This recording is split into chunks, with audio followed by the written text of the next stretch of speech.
Does the direction you sharpen your knife actually matter? Does direction affect the deburring process? Do forward passes on the stone remove a burr better than backwards passes? Does the direction you sharpen affect how sharp you can get your knife? Well, the answers to all of these questions isn't as simple as you may think, just like a lot of things. Now, if you remember a couple of years ago, I tried to answer these very questions, and I came to the conclusion that the direction you sharpen didn't really matter that much. Well, I may have been slightly wrong, but only slightly, because here we are a couple years later with some much better microscope picture capabilities.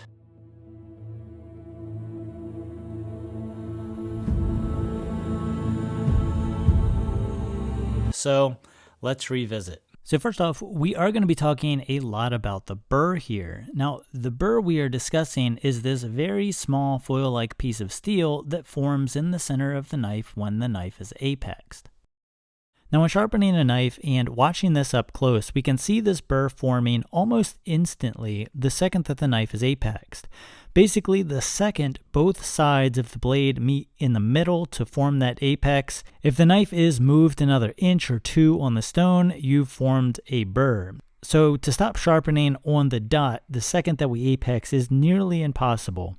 There is a burr there, you probably just can't see it. So in my mind, I believe this question of direction is more about which direction minimizes and or removes the burr the best. Now you may be saying right now that the direction you sharpen can determine whether you do or don't form a burr in the first place, and I'll talk more about this later, but basically it doesn't.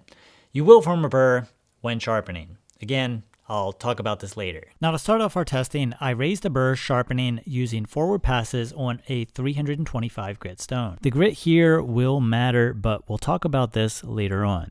And here's what that burr looks like. I will mention that this burr is exactly what you'd expect to see if your purpose is to apex on the stone. This is what you would feel for with your finger as you're sharpening. And everything we are comparing here is going to have this as a starting point for the rest of these tests. And I'll explain why this is in a second. So now I'm going to remove the burr with forward alternating passes on the stone. So test number one is our standard forwards alternating passes with reducing pressure. This is sort of the go-to for burr minimization, but is it actually the best? So here's the 325 grit after forwards alternating passes, and it looks really good. Basically minimal burr left, and this can easily be cleaned up on a strop. So now we'll go back, we'll raise a new burr on the same 325 grit stone, and here's what that new burr looks like for comparison purposes, pretty much exactly the same. And we'll now go back to the stone and do backwards alternating passes, mimicking the forwards passes only in the opposite direction, so reducing pressure the entire time. And here's what that apex looks like. Definitely not as good as the forward passes. We still have some very noticeable burr left on the apex. So this is a win for forward passes. But real quick, does this actually matter since no one is sharpening right from a 325 grit stone, at least without stropping? So this is sort of an extreme situation. So can we use a relatively aggressive 6 micron strop to remove this burr? Well, no. Even after stropping quite a bit, even a 6 micron strop has trouble removing this large burr from our backwards passes. So again, a win for forwards passes, as well as showing the importance of minimizing the burr on the stone. Winner, winner, chicken dinner, forwards passes it is. The problem though is that this isn't really telling the whole story, because basically nobody sharpens their knife on a 325 grit stone as their finished edge. They're almost always going to go up to a finer grit rather than just sharpen it on a profiling stone. That doesn't really make any sense to me. So what I want to do is also test this on a finer grit stone and see if the same thing also applies on the finer grits. So I'm going to go to my choice of finishing grit, which is around 1,000, 1,200 grit, somewhere in that range, and see if this forwards or backwards passes thing also applies to the finer grits. So we raise the same burr again on the 325 grit stone. We then switch to the fine 1200 grit side and do forwards burr minimization passes. And here's what that looks like. As expected, it looks really good and ready to strop. So now for the backwards passes, we go back to the coarse 325 grit side again, we raise another burr, and we now do the backwards passes on the fine 1200 grit side. And here's what the backwards passes looks like. Very interesting, because this actually looks really good, about equal to the forwards passes for burr minimization. So in my opinion, these are actually so close to each other that I actually had to take these pictures and sharpen these twice, because the first time I mislabeled the pictures and lost track of which picture was forwards and which was backwards. So again, I had to do this twice, and in my opinion, these are basically equal. So I did end up stropping both of these as well with 1 micron diamond compound, and here's what both of these look like. In my opinion, there's no difference in this test between forwards passes and backwards passes on a 1200 grit stone, which is kind of interesting. So this actually sort of makes sense, because a strop works backwards too, right? So if a strop is able to minimize and remove a fine burr in the backwards direction, then so should a stone. Now the problem that I see here is with large, heavy burrs. For some reason that I don't know, large burrs don't minimize well on coarse stones in the backwards direction. Now I certainly have some theories as to why this could be, but to keep this from being an hour-long video, we won't get into coarse grit backwards burr theory today. But on finer grits, direction doesn't really seem to matter. Now you may be asking, why not just always sharpen in alternating forwards passes? Wouldn't that be the best of both worlds, since we are constantly removing the burr as we sharpen? Well, there's a couple of problems with this. First, knives don't generally dull equally. You may have to work one side of the blade more than another, especially if you have damage along the apex you are trying to remove.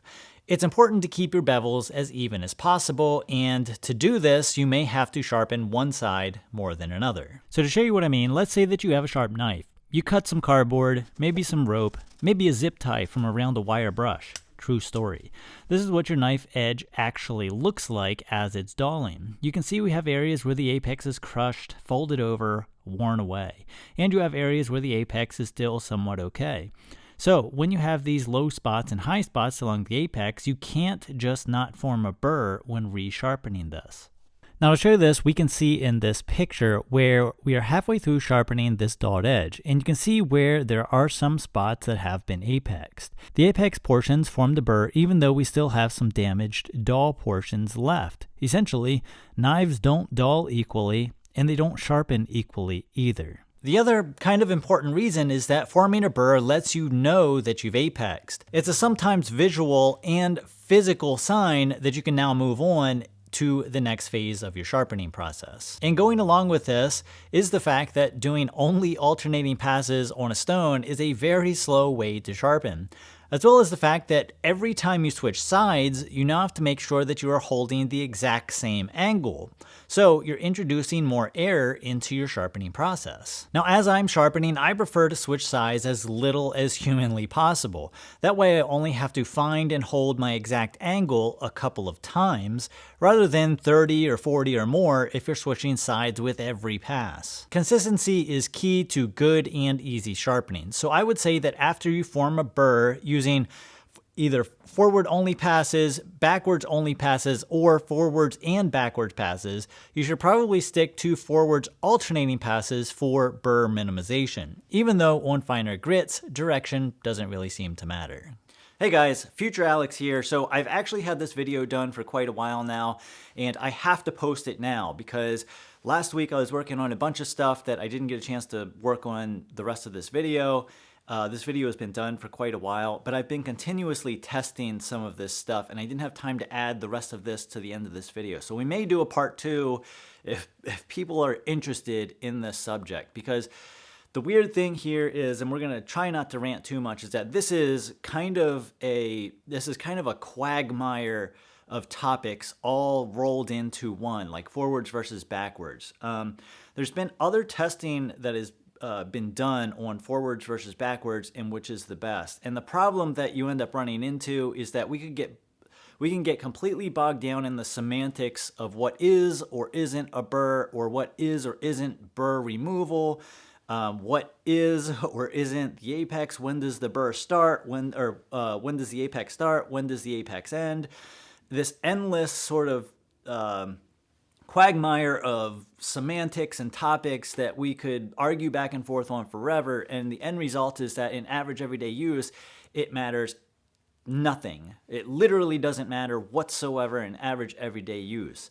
And the thing here that I've seen in some of my future testing, which if you want, I'll post a video on this, is that I'm looking at my phone here because I've got notes. I don't want to try not to miss anything. Is that some of these future tests, which I haven't shown, show that different steels at different hardness levels, at different grits, respond differently in terms of how the burr is removed. So one steel may remove a burr completely fine going backwards on a 1200 grit stone, whereas another steel may not. It also may have trouble removing the burr going in the forwards direction. A lot of this depends on, well, there's almost an infinite number of variables that this depends on.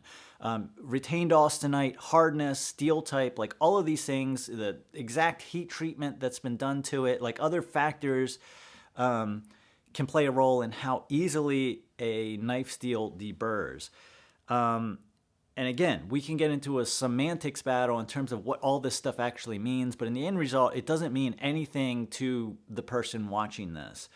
I think generally speaking, kind of, sort of, maybe, is that if you always try to deburr with forward alternating passes, slightly reducing pressure, that's probably going to be the best method. However, this is kind of where we get into, like, we're all human and science doesn't really matter, is that I find after teaching a lot of people how to sharpen is that some people, for whatever reason, they can maintain an angle better in the backwards direction. I find that a lot of people will, especially after they go from their coarse stone, they formed a burr, and they want to deburr, they'll switch stones and they'll get a completely different feel on that next stone. And what will happen is they'll, especially on softer sharpening stones, they'll over angle going in forward directions. They have a tendency to over angle the knife into the stone, which completely cuts off that apex that you just worked to make on the coarser stone, or you can even do this on a coarse stone as well.